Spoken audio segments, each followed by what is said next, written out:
Hello and welcome to Bear News. I'm Michaela Lander. And I'm Ashley Franco. Coming up on today's show, President Trump's first State of the Union was much different than his predecessors. Stay tuned for all the current details. Politics is alive and well on campus too, as Student Senate met to discuss plans for this spring's student elections. We've got all that and more on this episode of Bear News. Don't go anywhere.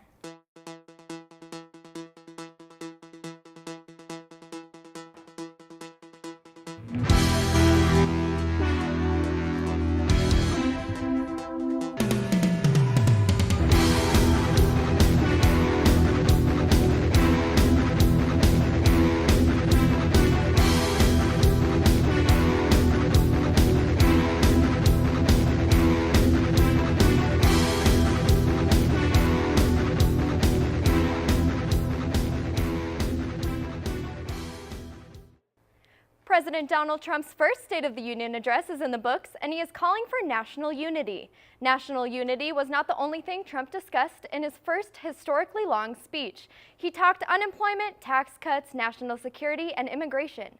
President Trump began his speech saying, "Tonight I call upon all of us to set aside our differences, to seek out common ground, and to summon unity we need to deliver the people we were elected to serve." He also wanted to note that his team was working hard to make America great again for all Americans. After his plea for unity, he dove into the meat of his speech. Trump stated that since the election, his administration created 2.4 million new jobs, including 200,000 new jobs in manufacturing alone. He went on to say that during his time as president, the government has enacted the biggest tax cuts and reform in American history. CNN fact-checked that statement and labeled it false. The network said its most recently passed tax bill appears to rank 12th in American history. As for national security, the president declared that the alliance built to defeat ISIS has liberated almost all of the territory once occupied by members of the terrorist group. Trump also discussed the fact that the House Senate will vote on an immigration reform package in the upcoming months. While working with both parties, the Trump administration came up with a detailed proposal, which it says is a fair compromise for both parties. This plan includes 4 pillars. The first pillar offers a path for 1.8 million illegal immigrants brought here by their parents to gain citizenship. Those who show good moral character and meet work or education requirements can eventually become full U.S. citizens. The second pillar is to eliminate what Trump called the dangerous practice of catch and release by building a wall on the southern border. Pillar 3 would end the visa lottery, which currently provides 50,000 immigrant visas to people from countries with low immigration rates to the U.S.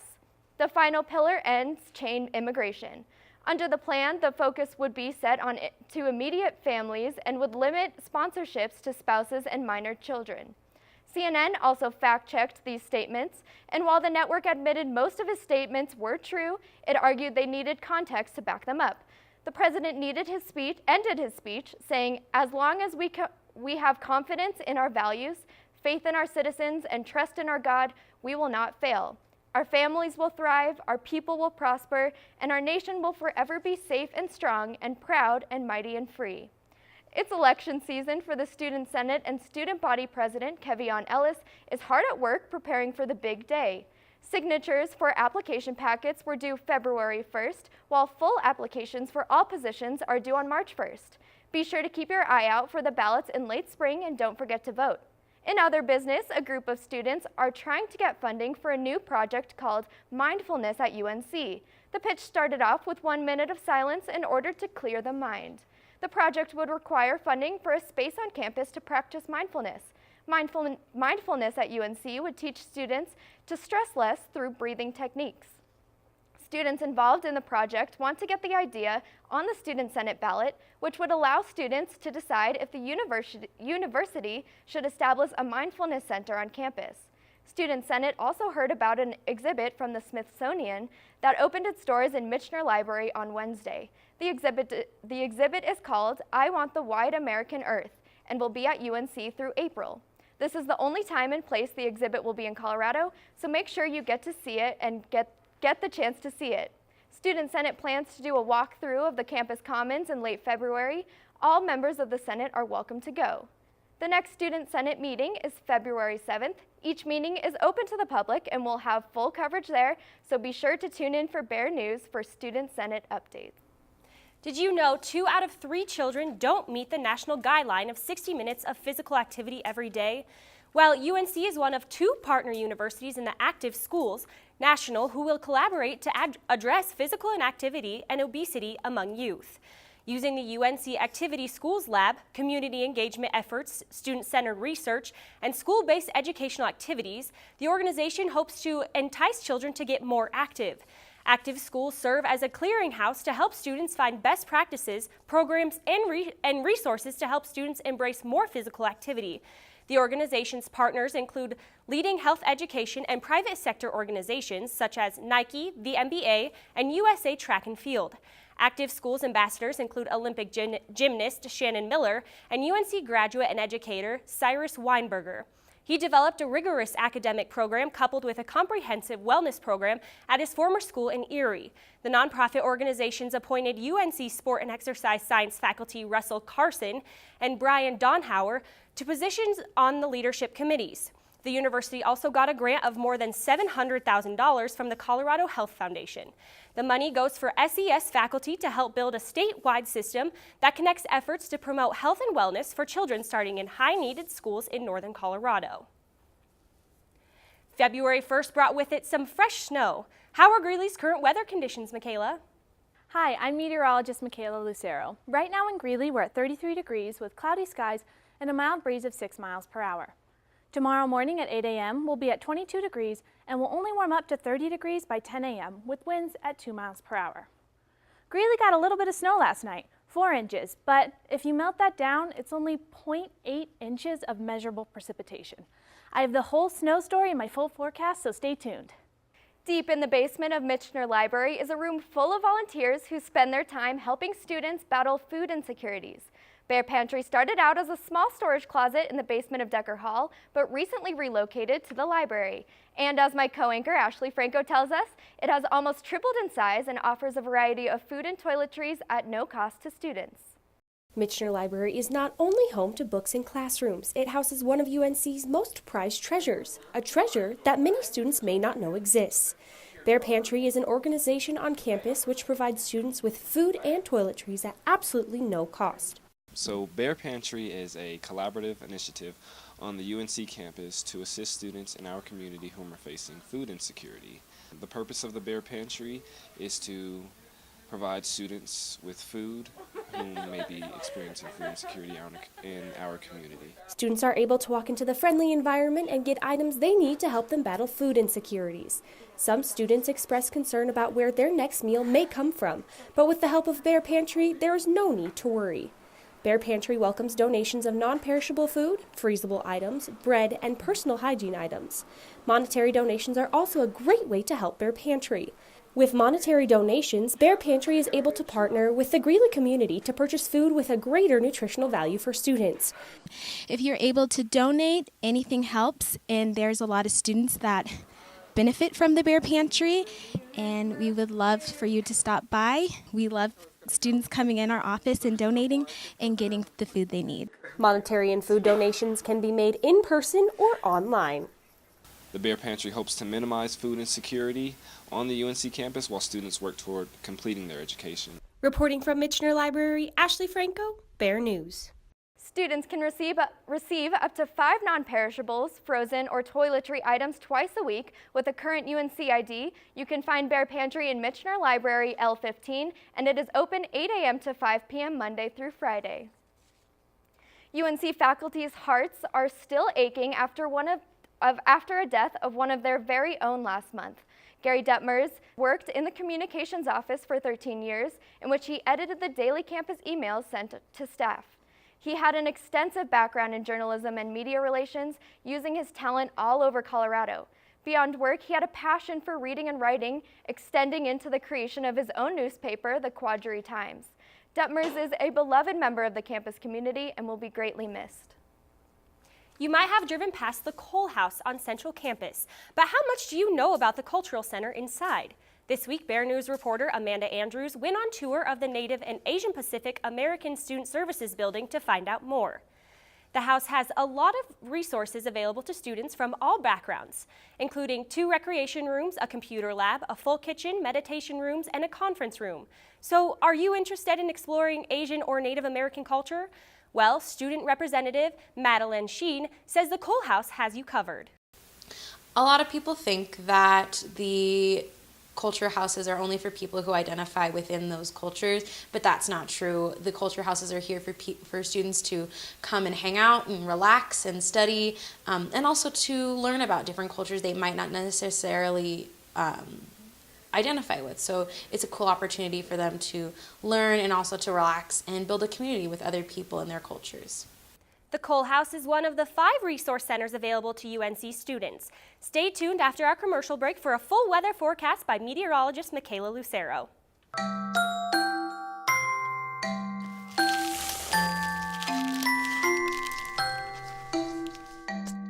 Kids will spend 8 minutes decorating their little brother.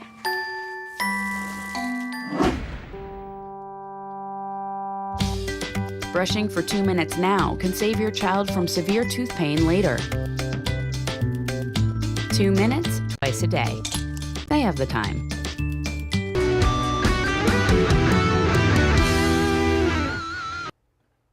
Welcome back to Bear News. I'm meteorologist Michaela Lucero. As you can see, campus got a lot of snow last night. Well, here's the snow story. It started at about 9 o'clock last night and stopped snowing at about noon today. We got about 4 inches. Right now, Denver's at 30 degrees, northern Colorado is at 25 degrees, and Pueblo is at 30 degrees. On campus, we're at 30 degrees with winds at 6 miles per hour. Most of the country is going to be warming up tomorrow, with places on the coast being at almost 80 degrees. Florida's also at almost 80 degrees, but the East Coast is still in the teens. Denver tomorrow for the high will be at 50 degrees, northern Colorado at about 40 degrees, and Grand Junction at 45. Take a look at this jet. Do you see this big dip that we have over northern Colorado? Well, that was leading to our snowstorm that we had. It caused, here's a big weather word for you, upper level convergence. This means that air was piling up or converging, and it led to our snowstorm. The record high for today is 73 degrees. The record low is a chilly negative 18 degrees, and the average is 26, which is right about where we're at. If we look at the radar, we see a little bit of moisture over most of Kentucky and Tennessee, but we're really interested in the storm over Colorado. Most of it's moving out into Kansas, and the tail end of it is hitting Fort Collins and Denver. The future radar shows that Greeley's going to be pretty dry heading into the weekend, but the mountains are going to get a bunch of snow, which is pretty awesome for our skiers and snowboarders. That'll move out, and by Sunday we'll be dry. Tonight in Denver we'll be at 20 degrees, also 20 in northern Colorado, and Pueblo will be at 30 degrees. Tonight on campus we'll be at 15 degrees with a mild breeze of 5 miles per hour. Tomorrow the sun will come up at 7:07 a.m. with temperatures at 18 degrees, and it'll go back down at 5:18 with temperatures at 44 degrees. For those of us beating the sun tomorrow, at 6 o'clock we'll be at 17 degrees, 35 for 12 o'clock, and 42 at 6 p.m. 48 degrees heading into the weekend with our overnight lows in the 20s, and 54 on Monday and 49 on Tuesday. All right, give me a spot. You know my motto, safety first. They could be dangerous. I think we should call animal control. Animal control? To be safe. Don't worry. I got this. It's a new motto. You don't have to be perfect to be a perfect parent. There are thousands of teens in foster care who don't need perfection. They need you. Here's your check.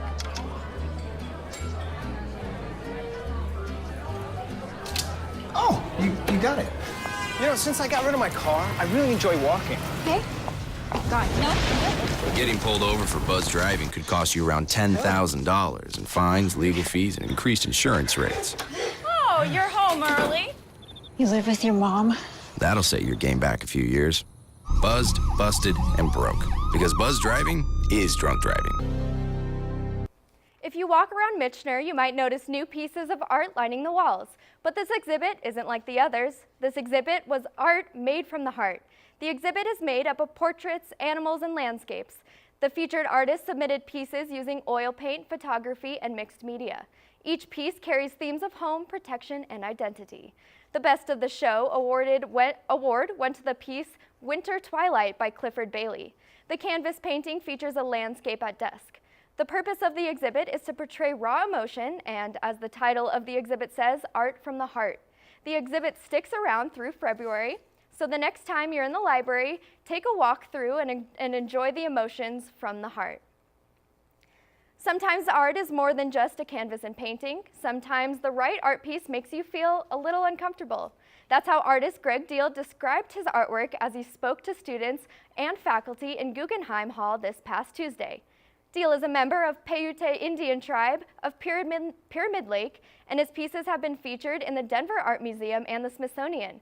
Most of his art deals with his identity as an indigenous Native American man and issues of Native American culture, including cultural appropriation and decolonization. He uses performance art to spread his message, like one of the pieces he calls the supreme law of the land. It points out that the treaties between the United States government and many Indian tribes weren't respected. He also spoke about the issue of using appropriated Indian culture as mascots for popular sports teams. Deal shared his views about the recent news that the Cleveland Indians won't use their longtime mascot in response to criticism that it's offensive. You have to take the name and you have to take the image and you have to throw it in the trash and you got to start all over. Yeah, I mean, the most popular mascots in the country are like birds of prey, animals, and Indians. And those are the categories that we exist in. So in order to do right by Native people, in order to sort of honor things or however anybody figures out that works, I think you have to eliminate it. I advocate against no Indian mascots at all, because even with good intent, the moment it leaves your hands, you have no control over what anybody does with that. Deal has loved art since he was little and hopes to use his art as a way to make people more socially aware. Be on the lookout for more artist talks like this one here at UNC. Tired of hearing the same songs on the radio? Well, one Northern Colorado station is giving listeners the power to choose new music. 105.5 The Colorado Sound is a 24-hour music station and sister to the local National Public Radio affiliate, KUNC. Every 3 months, the Colorado Sound hosts a music survey at locations across the Front Range to find out exactly what music the public wants to hear most. This past week, they stopped by Moxie Theater in Greeley, and program director Benji McPhail told us exactly what makes this event so important. You know, the in-person research is just a lot more effective, and quite honestly, it's a lot more fun. I like to talk to people and get to know them and make sure, you know, they know I'm a real person playing music at a real radio station and not some automated robot, you know, who's in another market like a lot of other radio stations, you know, and saying they're in Colorado. And you can always tell, because if you don't hear a weather forecast or you don't hear a radio station that talks about the Broncos or the Rockies, chances are they're in a market far, far away and they don't even have any connection with the community. And we always want to have that one-on-one connection. During the survey, the crowd listens to 30-second clips of each new song. They use number cards to rate the tracks on a scale from 1 to 10. The DJs then go around the room asking for feedback about how they choose a score. Songs with the highest ratings get played on the air.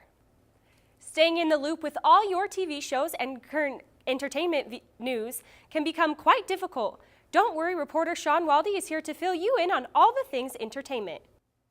Last Thursday night was an exciting night for Drag Race fans as the new All-Star season began. VH1 premiered the third season of RuPaul's Drag Race All-Stars, and 9 talented queens began the competition, ready to snatch the crown. In a classic RuPaul fashion, the queens faced a twist as RuPaul himself announced a 10th queen who would join the competition. Season 1 winner Bibi Zahara Benet became the 10th queen, fighting for a chance to show fans she deserves another crown. The queens performed in a talent show for the first challenge, and after the judges saw the performances, Morgan McMichaels and Chi Chi DeVayne found themselves up for elimination. With all-star rules in effect, the top 2 queens had the chance to eliminate one of the bottom queens. Ben de la Creme won the lip sync against Aja and decided to eliminate Morgan McMichaels, or so she thought. In a final twist of the episode, the show revealed Morgan has a chance to stay in the game after all. How? They didn't tell us. Maybe we'll find out in tonight's episode, which airs at 7. In movie news, the newest installment of the Maze Runner series, The Death Cure, collected $105.5 million at the global box office. Friday, the film grossed $8.4 million, and Saturday raised that number to $9.6 million. Rotten Tomatoes gives the film a 44%, while IMDb scores the film 7.1 out of 10. And finally, Sunday was music's big night with the presentation of the 60th Grammy Awards. James Corden hosted music's biggest party. Bruno Mars swept the top categories, winning Album, Record, and Song of the Year. Kendrick Lamar dominated in the rap categories, winning awards for Best Rap Performance, Song, and Album. The music industry also acknowledged the hashtag movement #MeToo, both during the ceremony and on the red carpet. That's it for the entertainment report tonight, but come back next week for even more entertainment news. As the Grammys hosted musicians from all across the globe Sunday night to celebrate another year of music, BearNews reporter Sean Waldy asked students who they thought would win the award for Best New Artist. I'm Sean Waldy, reporting in for the Langworthy Theater, asking students who they think is going to win the Best New Artist of the Year at the 2018 Grammys. Well, frankly, I haven't heard of any of the people who are nominated. I tend to listen to a lot of musical theater and pop, so yeah. I think Alicia Cara is going to win because I really like the messages of her music, and they're all just bangers. I don't know who any of them are. I would say Alicia Cara because she's the only person that I know. I have to say I really don't know because I mostly listen to Broadway. Most definitely Beyonce. I think it's going to be Lil Uzi Vert. I think it's going to be Khalid, or at least it better be. Reporting from the Langworthy Theater, I'm Sean Waldy, BearNews. The award went to Alessia Cara, but a lot of people are disappointed that SZA lost. And that's our show for tonight. Thanks for joining us this evening. Be sure to look out for us as our reporters cover weekly events around campus. We'll be back next week, but until then, stay up to date on our Twitter and Instagram at UNCO Bear News. Be sure to follow us, and we'll see you next week.